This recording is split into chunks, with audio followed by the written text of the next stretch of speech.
आपके पास तो डॉक्टर और नर्स भी नहीं है जो ये बता सके कि ऑक्सीजन देना कैसे है। आपने 120 रेमडेसिविर दिए हैं, आपने 250 ऑक्सीजन सिलेंडर दिए हैं। हमने पूछा सिविल सर्जन को, भाई साहब 500 लोगों को ऑक्सीजन लगेगा तो क्या करेंगे?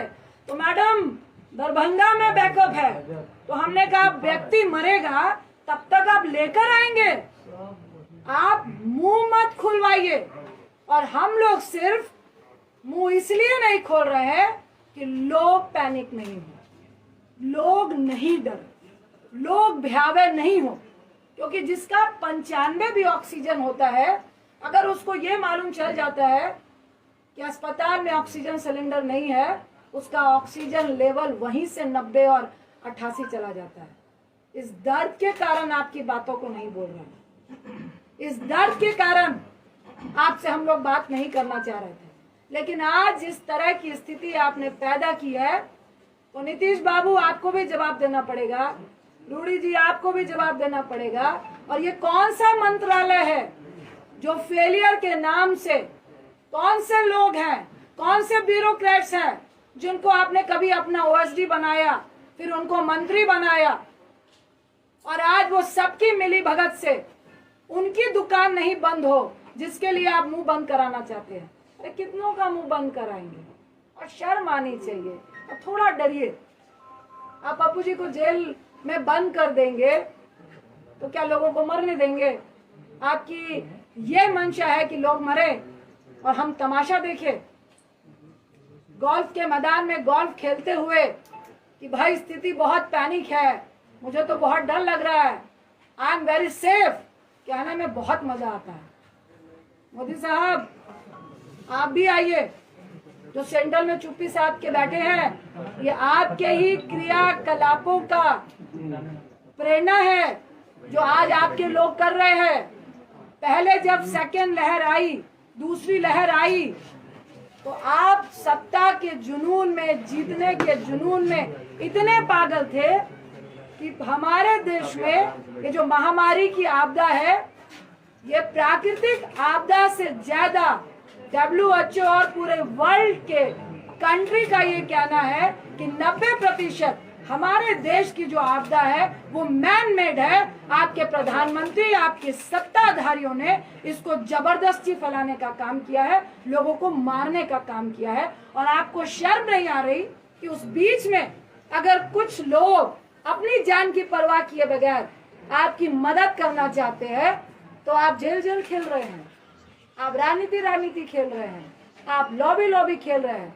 देखिए, मुझे लॉबी खेलने का कोई शौक नहीं है, ना इस वक्त राजनीति खेलने का शौक है, और ना ही जो खेलेगा उसको खेलते देते रहने का, देखने का शौक है। देखिए, जो चौराहे पे है वो तो रहेगा, जो डर रहा है वो इस बात को समझे कि जल्द से जल्द अगर पप्पू जी की रिहाई नहीं हुई और ये ड्रामा चलता रहा तो बहुत जल्द आपको भी मुख्यमंत्री आवास से निकलना पड़ेगा, आपके मंत्रियों को मुख्यमंत्री आवास से निकलना पड़ेगा और चौराहे में खड़ा होना पड़ेगा और जवाब देना पड़ेगा।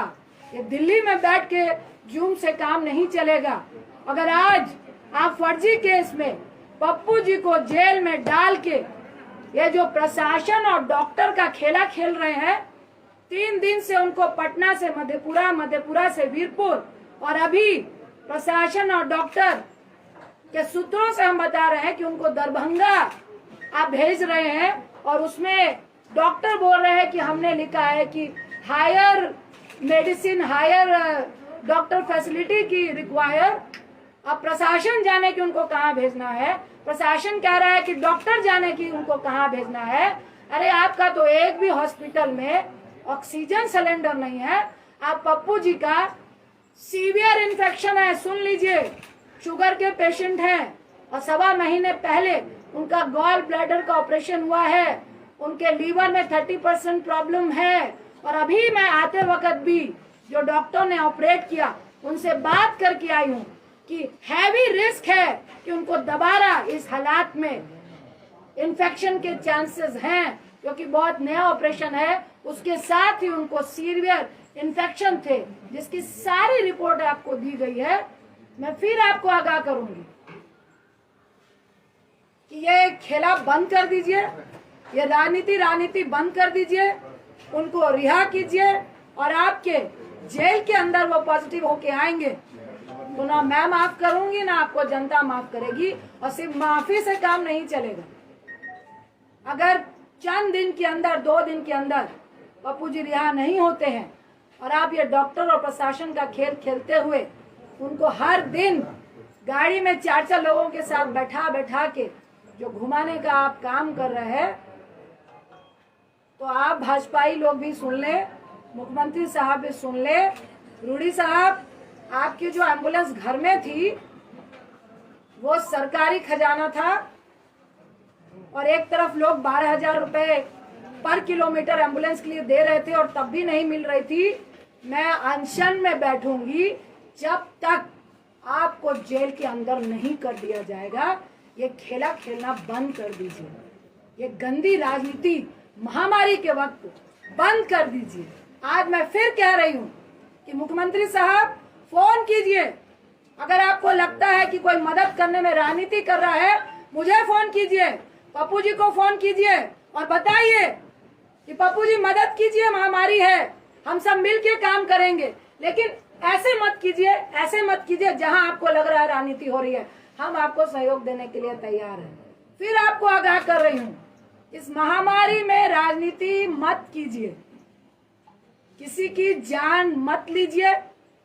अगर हमारी फैमिली को आप खतरे में डालेंगे, अगर आप बिहार की जनता को खतरे में डालेंगे, अगर हमारे बच्चों को आप खतरे में डालेंगे, तो आपका परिवार भी मुख्यमंत्री आवास में नहीं बैठ पाएगा। आपका बेटे की मैं रिस्पेक्ट करती हूँ, भूल हो गई, आपका पूरा परिवार नहीं है, लेकिन मैं टिप्पणी नहीं करूंगी। भाजपाइयों का परिवार है, जो मॉडलिंग करते हैं उनका परिवार है, और मुझे सबके परिवार के लिए दया है और सबके परिवार की फिक्र है। इसीलिए हम लोग चुपचाप बैठे थे, इसीलिए आज मेरा बेटा यहाँ नहीं आया, क्योंकि मैंने अपना रिस्क लिया, उसका नहीं लिया कि बेटा रुक जाओ, पैंडेमिक चल रहा है। और ये बहुत गुंडई राज वाले लोग हैं, किसी की परवाह नहीं है। जब जनता को ये कीड़े मकोड़े समझते हैं तो हम लोग की क्या औकात है। लेकिन औकात उसी की होती है जो गोल्फ लिंक में बैठकर गोल्फ खेल रहा होता है और पेस्ट्री होता है, जो सड़क पे होता है, उसको औकात दिखाने की कोशिश नहीं कीजिएगा। मैं इतना ही क्या कि मुख्यमंत्री साहब, अब ये राजनीति बंद कर दीजिए। उनको इस फर्जी केस से वीडियो वायरल हो रहे हैं, वो सब दिख चुका है कि वो फर्जी केस है, उनको रिहा कीजिए और हम लोग सब मिलकर इस महामारी से लड़िए। क्योंकि एक तरफ आप इतनी घटिया राजनीति कर रहे हैं और दूसरी तरफ तीसरी लहर की बात इस देश में हो रही है, उसकी चिंता कीजिए। अपनी राजनीतिक रोटियां सेकने की चिंता मत कीजिए। अगर आपको डर लग रहा है उनके कद से, तो चुनाव अभी बहुत दूर है, तब तक जनता भूल जाती है। ये आपको हम लोगों से ज्यादा मालूम है, इसलिए महामारी की फिक्र कीजिए, राजनीति की फिक्र मत कीजिए। बहुत बहुत धन्यवाद। मैम, हाईकोर्ट में याचिका भी इसे खारिज कर दिया गया है, जो जानकारियां हमें मिल रही है। देखिए, वो खारिज नहीं है, उन्होंने कहा कि आप प्रोसेस से आइए। ये देखिए, हमको सबसे पहले मैं कहूंगी कि मुझे कोर्ट पे पूरा विश्वास है, न्यायपालिका पे पूरा विश्वास है। इन्होंने सोची समझी साजिश से इनको जेल भेजा, क्योंकि 17 तक कोर्ट बंद है और कोई भी मैटर इस तरह से सुना नहीं जा रहा है।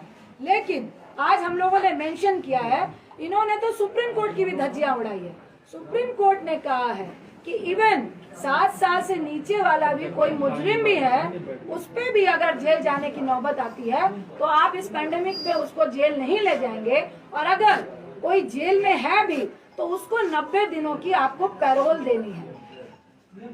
सही मायने में कानूनी तरीके से जब इनको मधेपुरा भेजा गया तो मजिस्ट्रेट को ही खड़े खड़े इनको बेल दे देनी चाहिए थी। लेकिन ये रणनीति है और मैं नहीं चाहते हुए मैं कहूंगी कि दबाव में है। वहां पे कुछ हो रहा था, लेकिन रात के 8 बजे नहीं हुआ। ये लोग खरीद रहे हैं और इनको जबरदस्ती इस मंशा से तंग किया जा रहा है कि पप्पू जी तंग हो, 4-5 दिन रहे, उनको भी महामारी से डर लगे, उनको भी जेल से डर लगे। जब वो डर जाएंगे तब हम देखेंगे। ये एक षड्यंत्र चल रहा है और इसमें सुप्रीम कोर्ट की भी धज्जियां उड़ाई जा रही हैं। आज हम लोगों ने मेंशन किया है डॉक्टर मेडिकल को लेके ही कि सुप्रीम कोर्ट का हवाला देते हुए इनको जमानत मिलनी चाहिए। आपने 4 लोगों को सड़क पे खड़ा करने की बात कही थी, नाम मेंशन नहीं किया आपने। देखिए, जब खड़े होंगे तो आप खुद देख लेंगे कौन कौन मंत्रालय इस पैंडेमिक में फेलियर है और किन किन नींद हराम हो रही है और किसका माफियाओं से और इस ड्रग्स माफियाओं से बिजनेस चल रहा है, वो पूरा बिहार जान रहा है। मैडम, आप बिहार में है, आप कब तक बिहार में रहिएगा मैडम? भी बंद करा दिया गया है, बहुत जगह लोग जो है खा नहीं पा रहे हैं, जो खाना मिलता था उसको। देखिए, ये मैं कहूंगी कि महामारी में बहुत ही घटिया किस्म की राजनीति हो रही है। हम लोग का खाना अभी भी बन रहा है, लेकिन वो परमिशन नहीं दे रहे हैं, पास नहीं दे रहे हैं। हम लोग फिर पास के लिए लगे हैं। मैडम, आप कब तक बिहार में पास हैं? नहीं देंगे तो हम लोग कोर्ट जाएंगे। मैडम, कब तक आप बिहार में? मैडम, पप्पू यादव उजागर कर रहे थे काफी खुलासों को, आप उनको कंटिन्यू रखेंगी जो वो कर रहे थे? देखिए, और कहीं प्रशासन भी आप पर ये कार्रवाई कर सकती है? मैं बिहार हूँ, मैं दिल्ली हूँ, मैं कहाँ हूँ, लेकिन आपके अस्पतालों का निरीक्षण लगातार चलेगा और आपके अस्पतालों की पोल अगर आपने सही नहीं की तो वो आप लोग फोटो देखेंगे, उसके वीडियो चलेंगे। जहाँ पे ऑक्सीजन की कमी होगी, जो हम लोग से मांगेंगे उनको ऑक्सीजन मिलेंगे। जहाँ से रेमडेसिविर ब्लैकमेलिंग होगा, वहाँ भी उनका पोल खुलेगा और जिनको जरूरत पड़ेगी दवाइयों की, वो भी हम लोग देंगे।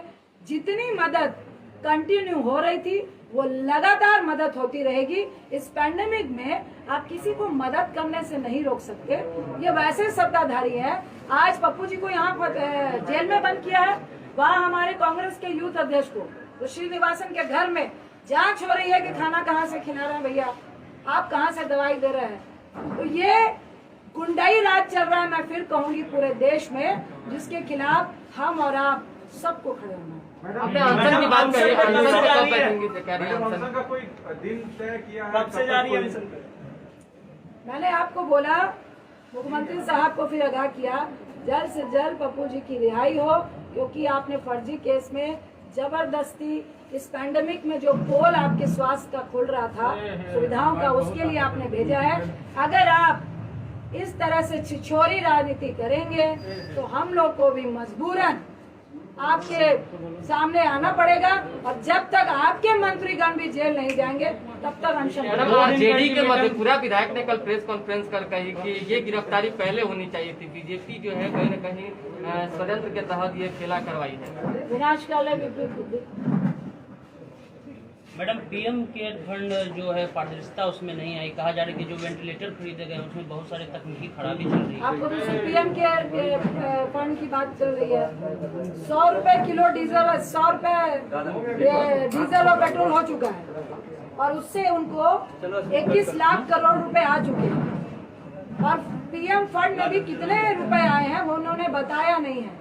और ये पैसा कहाँ जा रहा है, किसकी जेब में जा रहा है? क्या मुझे तो मैं दावा करती हूँ कि ये ऑक्सीजन सिलेंडर की ब्लैकमेलिंग वालों को मिल रहा है।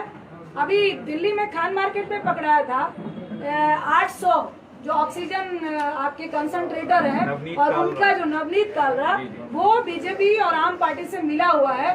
ये तो मिली भगती और उन्हीं को पैसे दिए जा रहे हैं कि आप विदेश से मंगाइए 20,000 में और यहाँ पे 70,000 में दीजिए और फिर हमारे पार्टी फंड में भी दीजिए। तो चुनाव में आखिर सत्ता पाने के लिए किस तरह से वो एमएलए खींचे? महामारी को छोड़ के सेंट्रल विस्टा पर ज्यादा ध्यान दिया जा रहा है अभी जो मैडम, सिंपल सवाल ये है कि 2005 में जब चंद्रशेखर खड़े हुए थे मधेपुरा से, उन्होंने पैम्पलेट पर आपका और पप्पू जी का फोटो लगाया था, लेकिन कल उन्होंने कहा है कि पप्पू यादव गुंडा है और बीजेपी के एजेंट है। आप सवाल का भी जवाब आप खुद ही दे रहे हैं। नहीं तो आप बताइए ना कि आपका फोटो भी इस्तेमाल किया। मुझे कोई कमेंट नहीं, वो इस लायक नहीं है। मैडम, जिस तरह से पप्पू जी लगातार सरकार के खिलाफ उद्भेदन कर रहे थे, क्या रजिता रंजन जी अभियान प्रयास करके इसी तरह का पप्पू जी का जो कार्य था वो संभालेंगे? देखिए, मैं इस पैंडेमिक में तमाम बिहार वासियों के साथ हूँ और ये दुर्व्यवस्था जो स्वास्थ्य में है उसके साथ हूँ, जो हमारा सिस्टम फेलियर है उसके साथ हूँ और लगातार खड़ी हूँ। इसके लिए मुझे कोई नहीं आरजेडी से क्या उम्मीद है आप? हम महामारी की बात करने आए हैं और आरजेडी के भी बहुत सारे ऐसे एमएलए हैं, बहुत सारे ऐसे लोग हैं जिनका दर्द पप्पू जी के लिए है और जो गलत हुआ इस महामारी में है उनके लिए है। उनको मैं बहुत बहुत धन्यवाद दूं।